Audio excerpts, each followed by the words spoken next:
Hello friends, welcome to my YouTube channel.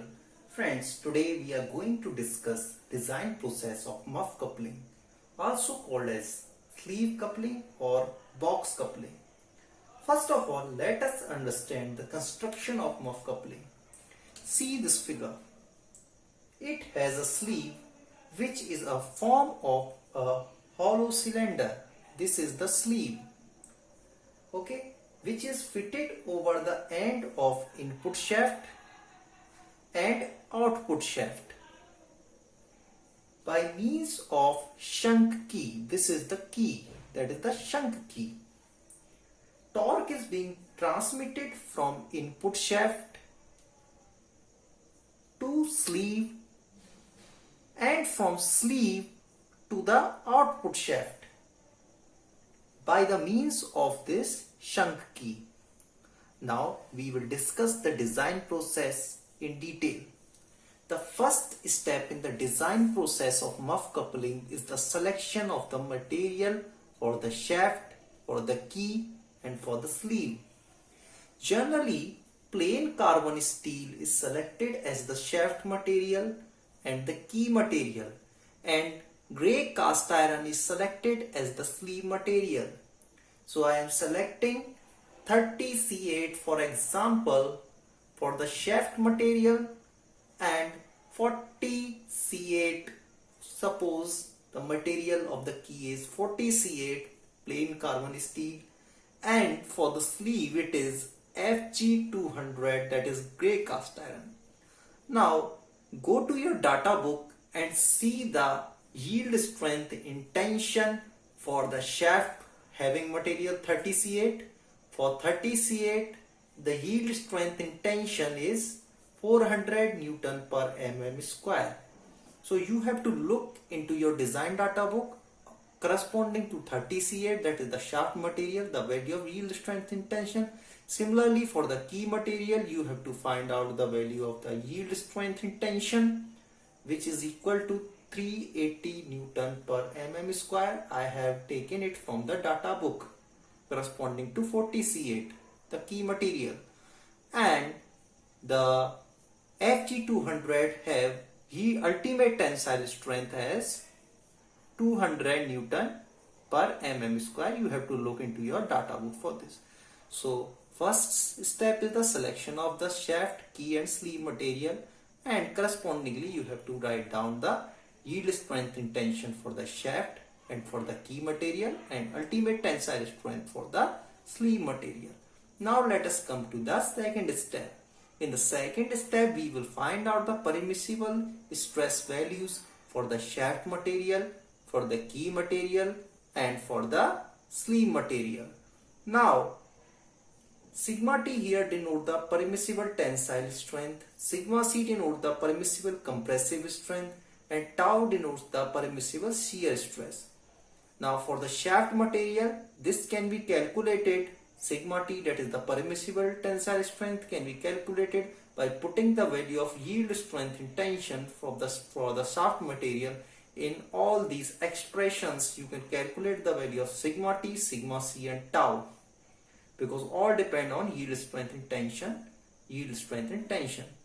Similarly, you can do it for key by putting the value of yield strength in tension here, and similarly you can put this value here and similarly here, and similarly you can find out the permissible tensile stress for the sleeve material, permissible compressive stress for the sleeve material, and shear stress, permissible shear stress for the sleeve material by putting the value of SUT in these three terms.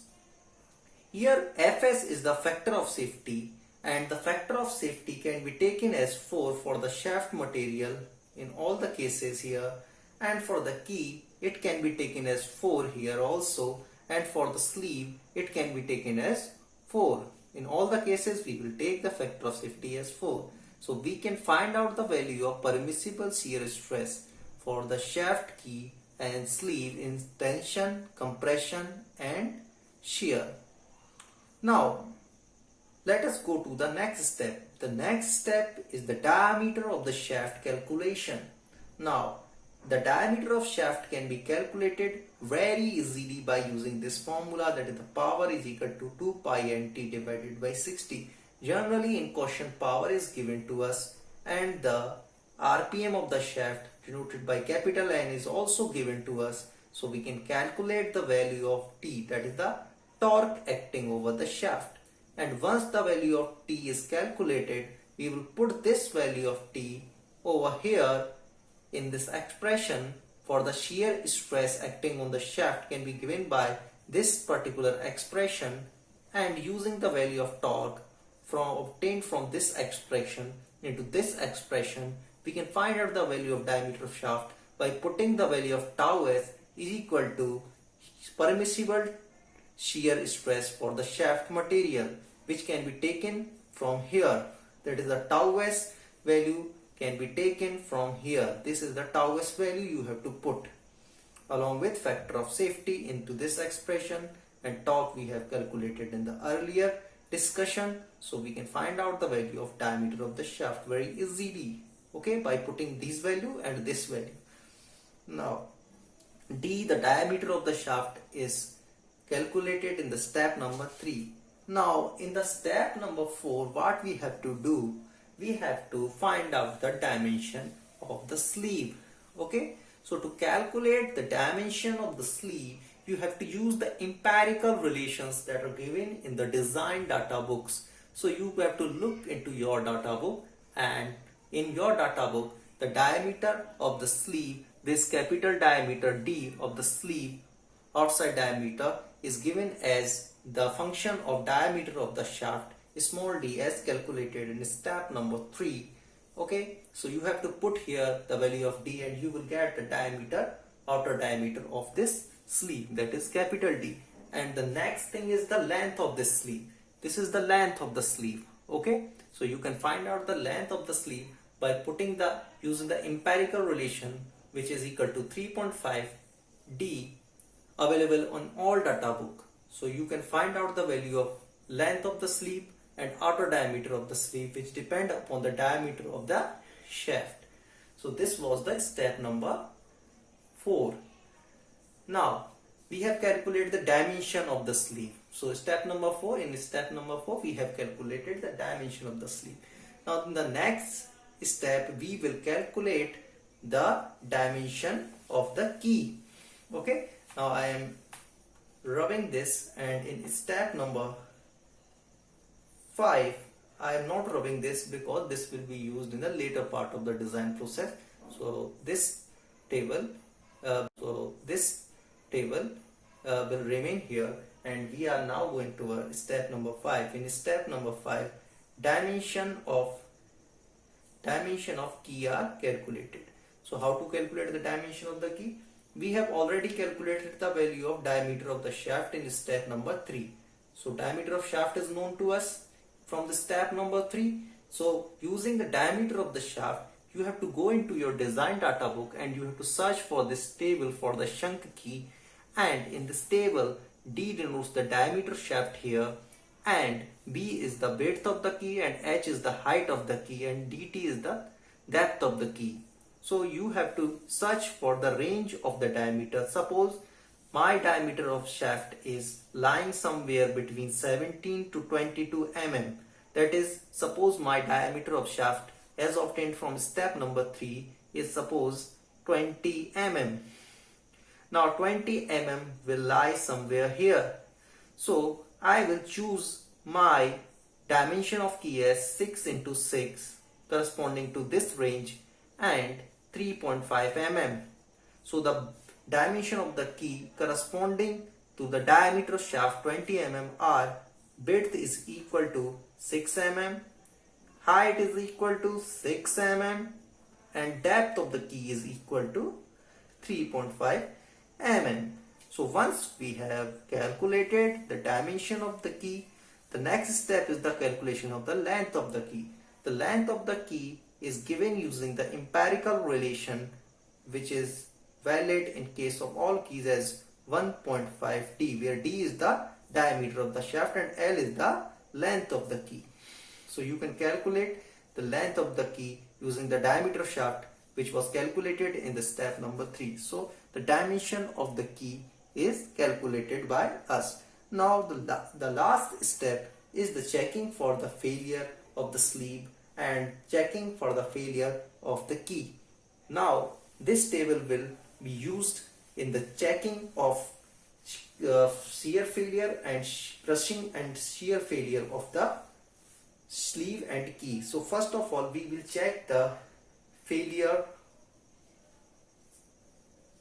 of sleeve. Okay, for sleeve we have to check the failure. Now the sleeve will fail in shear.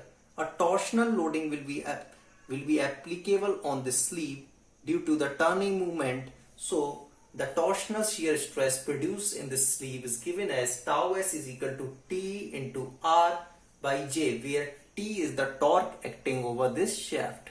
Okay, so the value of J will be equal to how much? Pi by 32 into diameter of the sleeve, outer diameter of the sleeve raised to power 4 minus diameter of the shaft raised to power 4, where D is the outer diameter of the sleeve as calculated by us in the previous step, that is in the step number 4 we have already calculated it, and step number 3 we have calculated this. So see, we can calculate this polar modulus for the sleeve, and R here is equal to D by 2, and D by 2 we have calculated in step number 4. The value of D is calculated, so you can find out the R. So by putting these values you can find out the maximum shear stress which is induced in the sleeve because of this torque acting on the sleeve. And for safe design of the sleeve, the shear stress, this shear stress which is being induced in the sleeve must be smaller than the value, this value, that is the permissible value of shear stress for sleeve. So it must be smaller than this value. So suppose this value is tau, so it must be smaller than this value tau. Okay, now the next thing is the checking the failure, shear and crushing failure of the key. Now we will check the failure of the key. So the key can fail in shear or crushing. Okay, so shear stress which is induced in the key is given as tau k is equal to 2T by dBl, where T is the torque acting on the key, this value of torque which was used earlier, and which was calculated by us in the step number 3. We have already calculated the value of T using power relation. Power is equal to 2 pi and T divided by 60. Okay, that we have already calculated the value of T from here. This is 2 pi and T divided by 60. So we can calculate put here the value of T, and D is the here is the depth of the key. Here D, this is the T, that is the depth of the key, which was 3.5, as I have already explained you in the previous example. You can take it. So, and B is the width of the key and L is the length of the key. We have already calculated the dimension of the key in step number 5. So you can calculate tau k from here, and the crushing stress induced in the key is given as tau k is equal to 2T by 4T by DHL, where dt is the thickness of the key, depth of the key, h is the height of the key, and l is the length of the key. We have already calculated all these things in step number 5. So you can find out tau k and sigma c, that is the crushing stress. This is stands for sigma c.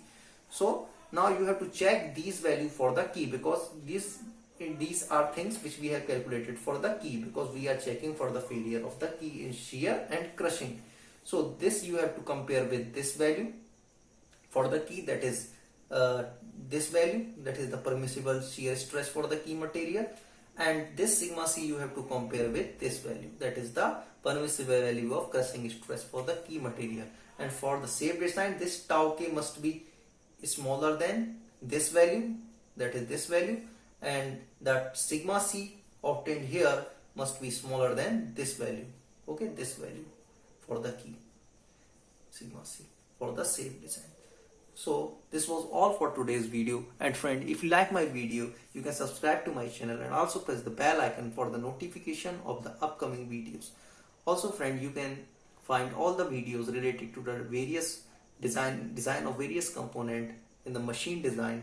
I have already all the videos of the design of the component, for the design of the, such as for design of the fatigue, design again fatigue loading, etc.